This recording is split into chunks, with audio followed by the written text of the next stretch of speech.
This channel does not promote any violence, harmful, or illegal activities. All content provided by this channel is meant for an educational and information purpose only.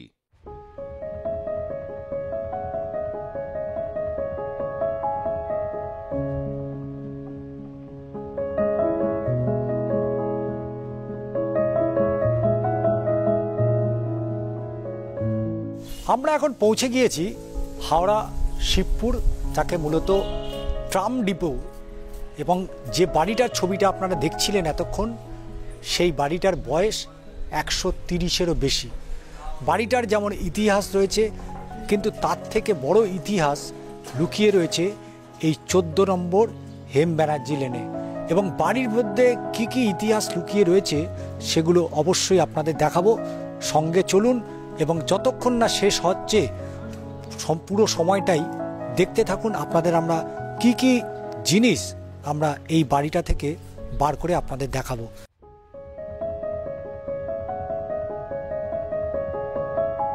এই 130 বছরের বাড়িটার সাথে আরও অনেক ইতিহাস আছে, যে কথাটা আপনারা আগেই জানাচ্ছিলেন আপনাদের, যে আর কি কি ইতিহাস রয়েছে। আমরা এমন বহু জিনিস রয়েছে যে জিনিসগুলোকে আমরা সময়ের সাথে সাথে সেগুলোকে দেখি, রেখে দিই, কিন্তু সেটা যে ভবিষ্যতের পক্ষে একটা বড় সংগ্রহশালা হয়ে উঠতে পারে সেটা কিন্তু দেখিয়েছেন সৌভিকবাবু।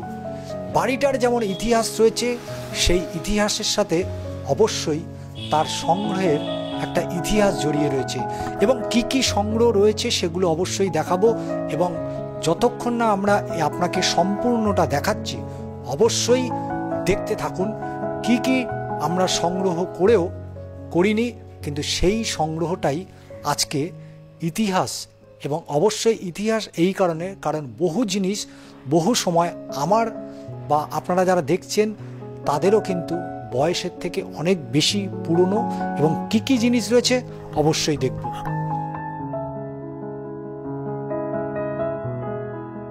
দ্বিতীয় পর্বেই আপনাদের যেটা দেখাবো, যে কথাটা বারবার বলছিলাম, এখানে এমন কিছু জিনিস রয়েছে যে জিনিসগুলো অবশ্যই হয়তো 3-4 পুরুষ আগের। এটা 1855 সালে। সেই 1855 সালে যে সময় মূলত বিভিন্ন গান বা ওই ধরনের যে স্ট্যাম্প ব্যবহার করা হতো, সেই প্যাথে স্ট্যাম্প, এটার বয়স দেখাচ্ছে 1855। এবং শুধু তাই নয়, এখানে দেখতেই পাচ্ছেন যে আগের দিনে মূলত যে পয়জেন, সে বিভিন্ন ধরনের পয়জেন যেমন রয়েছে, সেই পয়জেনও কিন্তু এখানে সংগ্রহশালায় রয়েছে। এবং কলকে, কত ধরনের কলকে যেমন রয় দেখতেই পাচ্ছেন, সেই কলকে এখানে রয়েছে শুরু থেকে এখনো পর্যন্ত সেই কলকে। এবং এই যে স্ট্যাম্প এখানে যেটা রয়েছে, অবশ্যই এই স্ট্যাম্পটা পাটনা ট্রামের স্ট্যাম্প। দেখতেই পাচ্ছেন সেই লেখা আছে, এই স্ট্যাম্প, সেটাও কিন্তু এই কালেকশন রুমে অর্থাৎ সংগ্রহশালায় আমরা দেখতে পাচ্ছি। আমরা দেখতে পেয়েছি যে সময় ইংরেজদের সাথে ভারতের যারা ব্যবসায়ী তারা ব্যবসা শুরু করেছিলেন, সেই সমস্ত কাচের যে শিশি, অর্থাৎ সেই সময় আমরা ছোটোবেলায় অনেকেই মোটামুটি যারা খেয়েছি, ওষুধ খেয়েছি, সেই সময় দেখবেন এই রকম দাগ অনুযায়ী যেমন বিভিন্ন রকম ওষুধ পাওয়া যেত, সেই শিশি এখানে যেমন রয়েছে। এখন অবশ্য এই রকম শিশি আপনারা দেখতে পাবেন বিভিন্ন যেখানে আতর বিক্রি হয় সেখানে। ট্রামের বিভিন্ন এখানে জিনিস রয়েছে, যেগুলো সিটিসির, তার বিভিন্ন সংগ্রহ এখানে রয়েছে। এবং শুধু তাই নয়, এই রকম অসংখ্য স্মৃতি, শুধু না, অসংখ্য সংগ্রহ রয়েছে এই 14 নম্বর হেম ব্যানার্জি লেনে। এবং আরও যে জিনিসটা দেখাবো অবশ্যই আপনাদের নজর কাড়বে, সেই ছবিটাও দেখানোর চেষ্টা করব। একটু ভেতর দিকে যাব, তার কারণ এখানে এত জিনিস রয়েছে, কোনটা ছেড়ে কোনটা। নেতাজি সুভাষচন্দ্র বসুর এখানে ছবি রয়েছে একটা। নেতাজি সুভাষচন্দ্র বসু এই বাড়িতেও তিনি পা রেখেছিলেন। শুরুতেই আপনাকে বলেছি বাড়িটার যা বয়স সেই বয়সে অনেক ইতিহাস এখানে জড়িত। তার মধ্যে নেতাজি সুভাষচন্দ্র বসু তিনি এই বাড়িতে এসেছিলেন, মিটিং পর্যন্ত এখানে হয়েছে, এবং তার পাশাপাশি লালনের ছবি রয়েছে এখানে। লালনের ছবি 1744 তারিখ দেওয়া আছে, 1744, 1890। আরও অনেক কিছু রয়েছে যেগুলো অবশ্য আমরা ভাবতেই পারি না যে সংগ্রহশালা ঠিক কিভাবে হয়।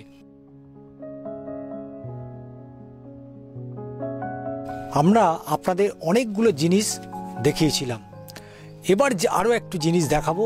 আরও বেশ কিছু, একটু নয়, আরও বেশ কিছু জিনিস রয়েছে, সেগুলো দেখাবো।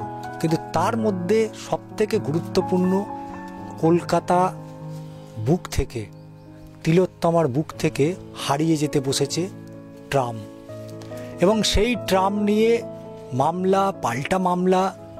কিন্তু ট্রাম হেরিটেজ, কিন্তু সেই ট্রাম শুরুতে তাদের কি ধরনের টিকিট ছিল, সেই টিকিট কালের নিয়মের সময়ের পরিবর্তনে ঘটতে ঘটতে সেই টিকিট অনেকটাই বদলেছে।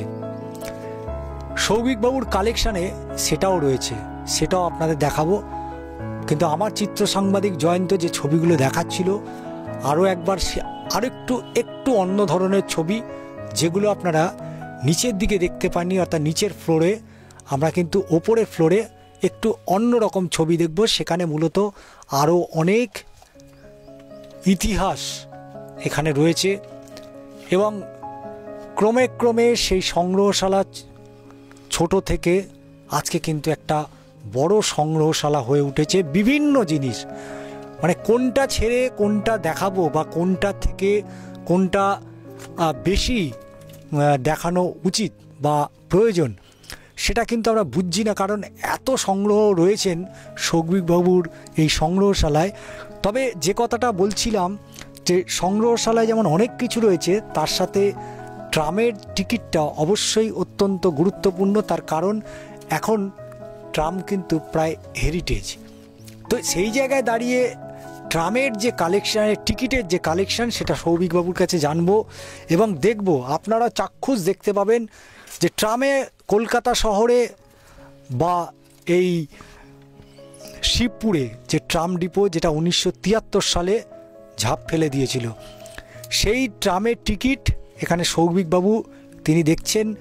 সেই টিকিটগুলো আমার চিত্র সাংবাদিককে বলবো সেই টিকিটগুলো যাতে আপনাদের দেখায়। দেখুন কত পুরনো টিকিট, কবে থেকে শুরু হয়েছিল টিকিট, কত পর্যন্ত সৌভিকবাবুর সেই টিকিটের কালেকশান, সেগুলো আপনাদের দেখাবো। দেখতেই পাচ্ছেন সেই ছবিগুলো। আসলে এই যে টিকিটগুলো দেখছেন, এই টিকিটগুলো সবই কিন্তু ছাপা হয়ে এসছে ইংল্যান্ড থেকে। আসলে 1950-এর আগে অবধি সমস্ত টিকিট থেকে শুরু করে ট্রামের বগি অবধি ইংল্যান্ড থেকে আসতো।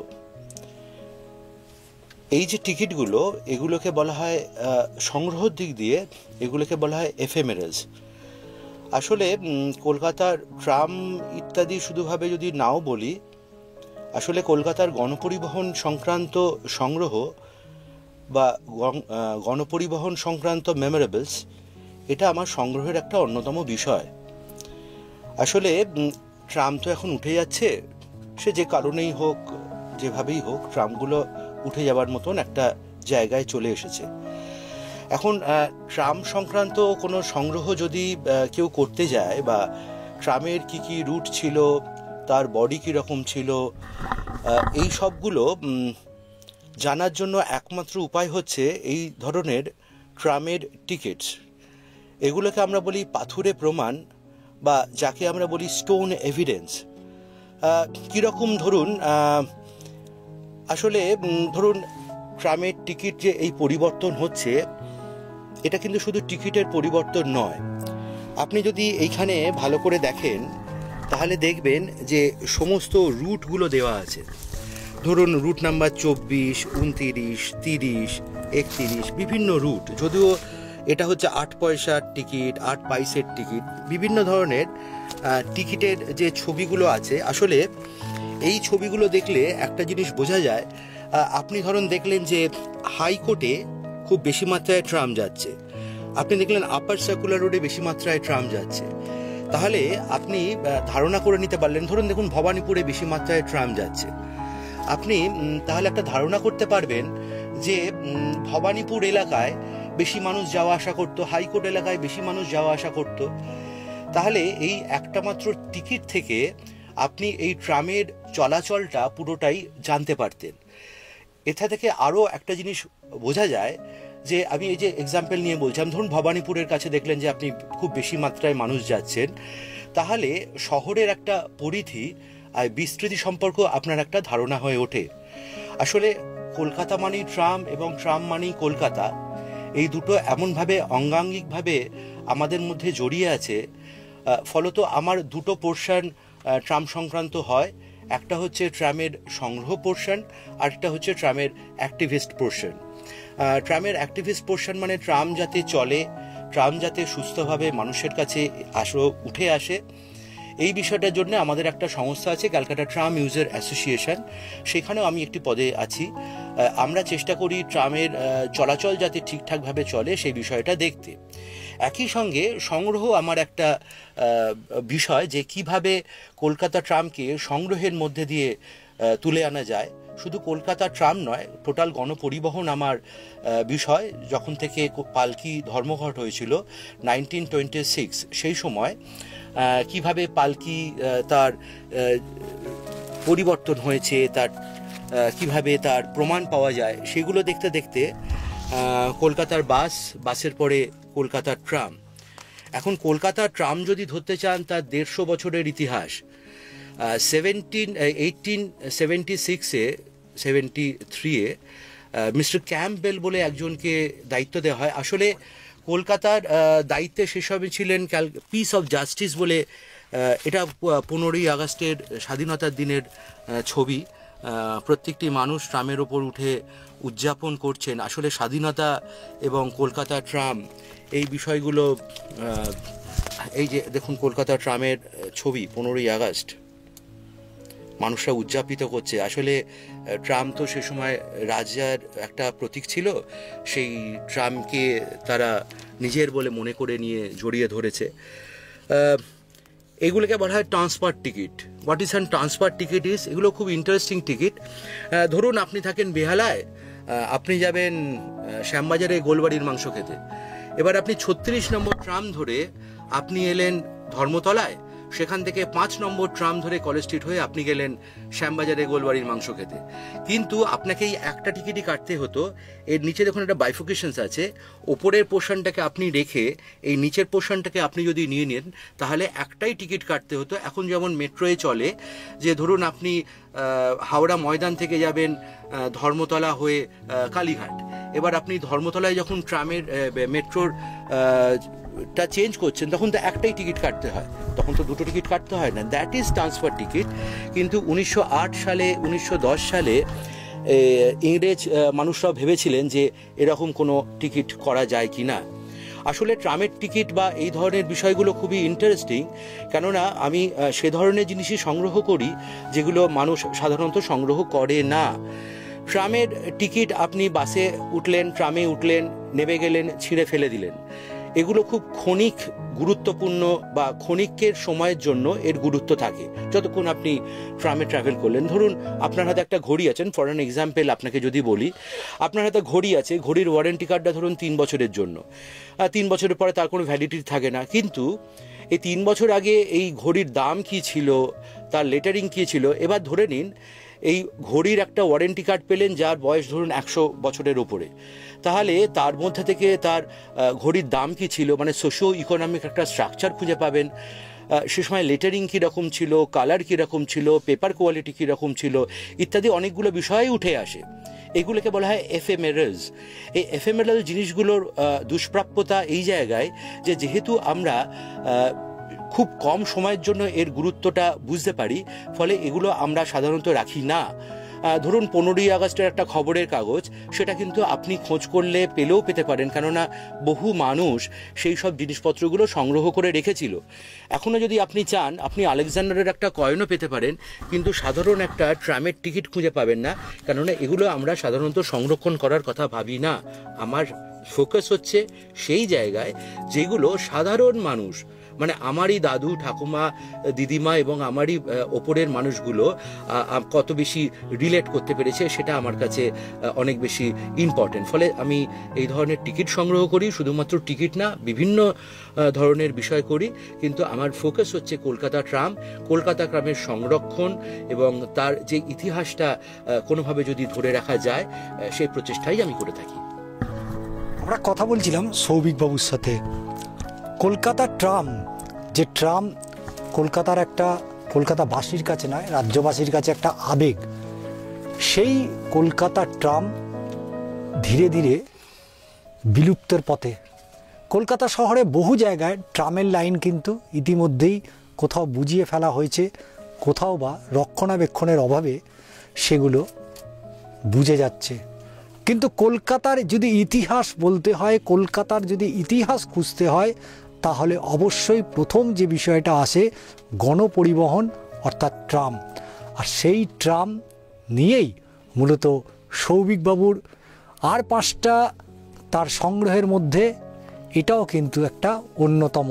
যারা অনেকেই ট্রাম চড়েছেন, ট্রামের টিকিট ফেলে দিয়েছেন, 1 দশক নয়, 2 দশক নয়, 3 দশক নয়, 18 সেঞ্চুরি তখন থেকে ট্রামের যে টিকিট, সেই টিকিট কিন্তু রয়েছে সৌভিকবাবুর কাছে। একেই হয়তো বলে সংগ্রহ, এবং তার যে সংগ্রহর যে জায়গাটা, সেটাই তার সংগ্রহশালা। এইরকম অনেক কিছু নিয়ে আপনাদের কাছে আমরা পৌঁছে যাব। অবশ্যই চোখ রাখুন আর+ নিউজে, এবং এই ধরনের খবর অবশ্যই যদি দেখতে হয়, তাহলেও আপনাকে আর+ ডিজিটালেও আপনাকে নজর রাখতে হবে। চিত্র সাংবাদিক জয়ন্ত চক্রবর্তীর সাথে ষষ্ঠী চট্টোপাধ্যায়ের প্রতিবেদন, আর+ নিউজ, হাওড়া।